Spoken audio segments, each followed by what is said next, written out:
Hey, everybody. Happy Wednesday. Thank you for joining us on this amazing go live that we planned for you guys. And we are back. Well, we've been away for a couple weeks now. Yeah. We did warn you guys that we'll be kind of sporadic with our go lives because our kids are on holiday, they're on summer break, and so we revolved our schedule around them. So anyway, moving along, here we are. We had an interesting encounter yesterday, and we thought that it would be a nice go live topic, and so that's why we came up with bread, butter, and billionaires. And we're going to kind of share with you quickly what all of this is all about.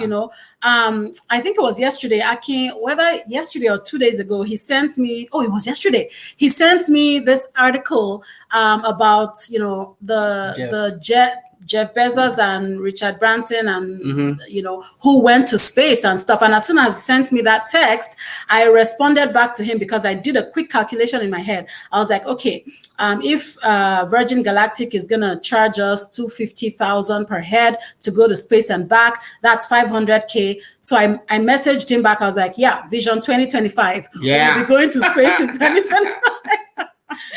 and what has been happening, like everyone else knows, is the fact that this is space tourism. Yeah, it is happening. It's the new normal, and everybody knows about it. And so we've been having this discussion back and forth. So when I saw the article, I said, okay, now we have more information about what's happening in terms of space tourism. So and we realized that, okay, what are the lessons here? What do we need to read in between the lines as a takeaway for us, and then and how can we encourage everyone else all around us, people that we know, people that we don't know, and all of that. So the first thing, when she sent that to me, I remember one quote from Steve Jobs, who was the founder of Apple products. And it says, if you really look closely, most overnight successes took a long time. Yeah. And, we were reading the article about these two guys, and they've been planning this for decades, right? They didn't just start yesterday. They didn't just start last week. They didn't just start last year. For decades, they had a dream. They were visionary in that way, and they started to make plans. They knew that they would need the financial support. They knew that they would need a lot of money to actually launch a lot of research, licensing, discussion, meetings, and everything. Yeah, and of course, people to volunteer, to even go to space, right, and all of that. And so it took them decades to make this plan and to achieve their goals. Actually, Blue Origin was founded by Jeff Bezos in year 2000. Yeah. So that's 21 years ago. Yeah. And you see that from the quote I mentioned about Steve Jobs. And then for Sir Richard Branson, he started his own company, Virgin Galactic, in year 2004. That's 17 years ago. Yeah. Wow. I know, right? And honestly, that is the thing about dreams and visions, is that you start to see people's successes, because I've heard a lot of people talk about, the billionaires, they're doing this and that when the world is hungry, blah, blah, blah. All of these people, to be quite fair, right? If you look at what they do give back to the world. They do give back to the things that are important to them. They do take care of their environment. They do take care of people around them, right? And they like I said, give back. But the point here is, rather than sit here and feel angry at them that they're doing all of these things that seem mundane to us because we cannot afford it, or because, we're still struggling with our daily bread, as we like to call it, we must respect the fact that they had a vision, they had a dream for their lives, and they followed through. 21 years ago when Jeff Bezos started, he didn't give up after year 3 or 4 or 5 or 6 or 10 or 11 or 17 or 20. He was like, this is my life's mission. And I'm going to do whatever it takes. I'm going to follow through with this. I'm going to give everything I've got, to make this happen. And he made it happen, And so it reminds me a lot of the parable of the talents. We usually tell you guys that sometimes we take some of our what's it called? From the Bible. And it reminds me of the parable of the 10 talents and how, one person was given 10 talents, another was given 5, another was given 1. And they were told to just do whatever it was they wanted to do with those talents. And then the person who had the 10 talents went and doubled his talents and got 10 more. And now he has 20. And the person who had 5 doubled it and got 10. And the person who had 1 started to, complain and say, I know that why was I given 1? I know that my master is this and this and that. I'm just going to go bury his talent somewhere. And whenever he's back, I'll give him back his 1 talent. And that person's talent was taken from him and given to the person who had 10 talents, because everybody was given the same opportunity. Whether the person was given 10 or 5 or 1, you were given your talents or your dreams or your visions or your abilities based on what your capacity was. We don't know it. I don't know it. But the creator of all, the person who had a purpose for your life, or the higher power who had a purpose for your life, knew the capacity that he gave to you. And so if I'm looking at Aki and thinking, why is he making more money than me, or why is he successful, or why is Jeff is not that older than me, why is he a billionaire and I'm not? You're there, rather than complaining, make do of what you have and create the life that you want for yourself. Aki and I also started our quest about what now. Over a decade ago, we've been dreaming of the life that we live now. We've been dreaming about it about a decade ago, where we thought to ourselves, is there not a life that is possible where you could just travel the world? And we did so many things, failed businesses, successful businesses, until we come to this point where this is, oh my goodness, this is sustainable. This is the 21st century, whereby we are sleeping and our system is working for us. Our business is always running at the background globally, such that our target market is almost 8 billion people on the planet. And, so for us, it was like, this made so much sense to us. As soon as I saw it, I was just like, okay, I know that right now we cannot afford $500,000 to go to space and back. Rather, for us, we would use that money to start to build some of the projects that we've always wanted to create and build and, have a hand in, right? Rather than going to space and coming back. But I just said, okay, 2025. By then, we would have been so settled in all of the things that we wanted to do that, hey, we would have a lot of money left over to just go to space for a few minutes and come back. But another lesson here is the fact that how do I, or how do we, or how do you, and how do you want to advance humanity? What do you want to make better for everyone to enjoy, really? And so let me go back to the story a little bit. When Jeff and Richard, went to the space and came back, they have a different program, a different platform. At the moment, Richard Branson had, let me say Sir Richard Branson, had sold out 600 tickets, 250K sold. 600 people are waiting. Jeff Bezos have not started selling their own tickets, and their model is different. Sir Branson's space rocket has pilot. Is not automated, but Jeff Bezos' rocket is automated. And Agape says, no, I don't want to go on that one. I'll go with Virgin Galactic. But then, guess what is happening in September? Elon Musk is coming to town. Woo! And he says, oh, hello guys, I don't want to take you to space and come back in a second. I want to take you around the Earth orbit, for some days, and the seat is going to cost you into some few millions. And I'm like, oh, this is now interesting. They're See upping their how, yeah, games. exactly. See how they are differentiating the space, this tourism market, you know. So now this gives us a lot of thinking, like a challenge. How can we, you know, help people? We've been here, we are working at it day and night, growing, learning, and sharing, you know, but these are the contents, some of the contents we read and learn from and see, oh, what are the key learning points that we can take out from this? Yeah. So it is not really about, oh, going to space or whatever and, you know, showing off and all of these things, because obviously this is not really what these people are doing. This is the world we live in now, right?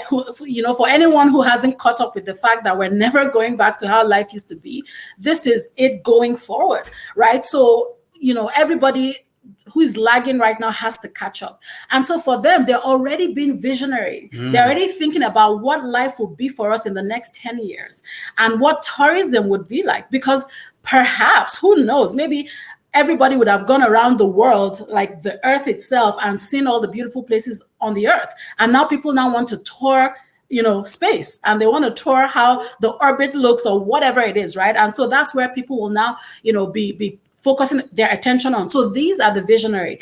The things that we enjoy today, it didn't just come up out of nowhere. It was visionaries that came up with some of the things that we enjoy today, and they started working on it decades ago. And so same thing for them. They've started this. Of course, by the time all the billionaires come together, spend their money, go to space, come back, whatever, then those of us, after a while, we start catching up because now we can afford these things, right? Because after they've done that for a few years, it'll become a little bit cheaper, right? And then everybody will be able to join in. And of course, I can see Jola saying that, you know, that space cannot, you know, she can't go to space at this point. And I don't blame you, honestly. But yes, you can. Start, plan the vision. You can. You know, because, yeah, you know, whatever. So honestly, our encouragement to everybody out there is focus on your dream. You know, for us, when this opportunity came, we knew it was the right one because we had been working on that goal and dream for about a decade. So it wasn't like we just saw something and dabbled into it and you know, for us, it was the opportunity presented itself and then we took it because we knew it was the right one. And so if you've got vision for yourself, if you've got a goal, if you've got dreams of things that you want to achieve, you know, you want to build a children's village or you want to open a mall.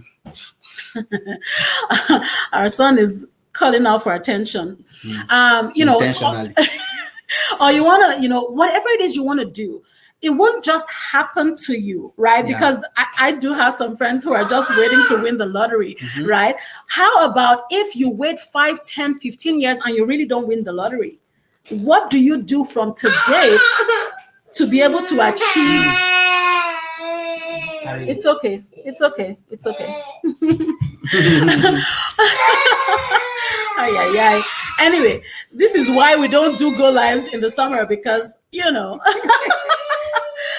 Anyway, you know, so what are you doing today going forward that would help you achieve that big goal of yours? If you don't, like I always say to people that if you're going 100 miles, the journey doesn't actually begin until you take the first step. So you can't start to count step, you know, the first mile until you actually take the first step towards that, right? So, you know, and so take that step today. Take that step today towards what you want to achieve in a month, in 2 months, in a year, in 10 years. Right. And if I quickly had one thing that Usain Bolt said, he said he trained 4 years to run a race of 10 seconds. Yeah. In the 100 meters dash for men. He trained 4 years for a race of 10 seconds. That is so crazy to me. That is so crazy because in your head, you're thinking, what am I even doing? Yeah. Year in, year out training just because you want to run a quick dash. Yeah. But his goal is he wants to be the best in his field.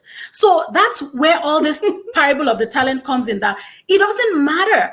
Now, for him, he's in the Guinness Book of Records, right? Probably Elon Musk will also be in that same record. But guess what? Elon Musk probably spent billions of dollars on his project, took him over a decade or maybe 2 decades. Now, this person trained for 4 years to run the 10 seconds, and they're both in the same Hall of Fame. Yeah. So whatever it is your capacity is, be the best in it. Develop the skill. Develop the skill that you have and be the best in it. We may not be the biggest billionaires in the world, but do we have big dreams? Yes, we do. and one of the things that we recognize is the fact that when we're still doing our corporate jobs, we weren't that complaining, we left complaining, many years back, and then we started being very grateful for what we have, because 9 to 5 is good. It gets you started, gets you going. Yeah. But what are you going to do by the side to help yourself, help your family, and help people around you, or help people globally? Because you know what I realized in shock? Well, it wasn't a shock to me, but is that you cannot pass a pension to your kids. Yeah. Oh my God. So even if you work hard for 45 years to grab yourself a really healthy, good pension, it dies with you. You're gone, it's gone. They're not going to say, oh, now let's call on his firstborn and pass on that pension to him. No, but the legacy that you can pass to your generation, coming after you, is the whatever is in your name, that is yours, that you built, that you created, that you worked on, you worked hard on. That is what you can pass on to your children's children. And I think that maybe legacy is huge for us, because for us, it's like, this is what you pass to your children. In this place where we live in, we've come to realize that everybody fends for themselves. Nobody really cares about, so I have a child. When they're 18, they move out, and that's that. Where we grew up and where we came from, that's not it, right? Everybody's looking forward to their father's inheritance, and they want to get something out of it so that they can also pass it on to their own children and to their own children's children. So maybe that's why legacy is big for us. But truthfully, you want to think about the name that you're leaving for your generations, right? If you pass on poverty to them, it's like, oh, okay, this is our generational thing. Everybody in my generation is poor, right? We can't dream big. We can't make it happen. We can't live big. We don't deserve the things that we're dreaming about or the things that we are wanting. But yes, we're all deserving. You are deserving. We are deserving of all the good things that we have. And guess what? We're dreaming of more. Yes. More. And so now what happens was, when we saw this opportunity about 2 years ago, 18 months ago, we started working on it actively over 18 months ago now. And the result we've seen, it's fantastic. Yep. It's we can't share everything all unless you come in and do what we do. Basically, what did we do? Watch a few minutes webinar, take action by becoming a member, and go from there. Go from there. What do you have to lose? There is a meme that we saw on the social media, whereby there are two there is this man and his wife. They were, on a mini boat cruise, and they fell asleep. They were old. They were in their retirement age. They fell asleep. Are you going to enjoy life at 60s, 65s, and 75s? Already in my 40s, I can't even go on the roller coaster rides anymore, because I'm like, oh my gosh, what is this, right? So imagine if you're waiting till you're 65 before you start to live life. The time to take the risk is now. The time to sacrifice is now. Yeah. So you can have a two mindset: the employee mindset on your way to being an entrepreneur, and build that skill and have the best of the best that you deserve. So why not join us? The website is on your screen, agapeanakim.com, and then learn, review, research the information. Ask questions. Yes, the information we are giving to you, free to get the information. Really, then you decide for yourself. There's no Yeah. point in waiting. The time is now. Yes. Well, we want to thank everybody for taking the time to join us on our live show or our live go live today. Thank you. And for anyone who's coming to watch the replay, thank you for stopping by. We'll respond to all of the messages that we're getting once we're off this live and we get back to stuff. You know, and I see people already commenting about, Yes, pensions and stuff. I think that this was the big change for Aki and I when we looked at it a couple years ago and we were like, what are you talking about? Wow, like, is this what I'm going to work for and give my 110%, right? Like Jola is saying here, her pension so far is worth 500 a month. So imagine what we were earning when we were still working was not enough. Yeah. And based on what Jola is saying, $500 a month as of today, what before she can increase that to something that she's earning today. She has to work like 20 more another years. 20 years Or 30. And I already know how old Jola is. I know she's not going to work another 20 years for anybody to earn a good pension.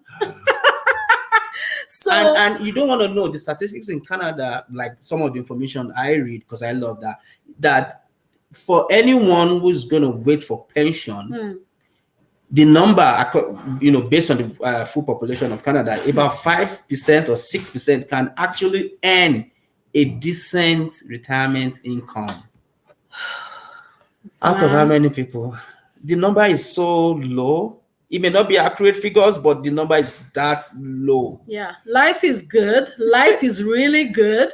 But when you take a moment to think about the future, it can be scary. And I understand why people will not want to take the time to think about the future because they're like, after all, I don't even know if I'll live up to that point, right? But guess what? What if you do? What if you find yourself in your 70s and you're not able to afford the basics of life? What if? Oh my goodness.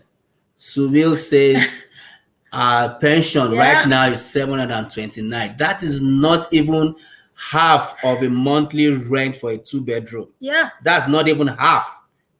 If you want to pay monthly rent today, average price is in Canada is about $1,400, $1,500, 2-bedroom condo. Crazy. Anyway, so we didn't really want to end this on a heavy note and make people feel like, what have they said now? Don't feel bad. It is for you to actually wake up and say, okay, life has been great. I've been, just living life, partying, happy, whatever, jollying. Now it's time for me to take that chance and work towards my future. Basically, think like a billionaire. Yes. Have a long-term vision. When we started our business, we thought, maybe at least in 2 years, maybe we will start making profit or start breaking even. Yeah. Or maybe 5 years. But then it's not even 2 years. Yes, we started seeing results. So think like a billionaire. Yeah. Leave bread and butter alone for today. See the future and start working towards it. Anyway, by joining and registering on our website. Yeah, I was gonna say for the third time, we're done. We're done for today. We are finally done. Thank you so much. Thank you so much. We'll see you guys pretty soon.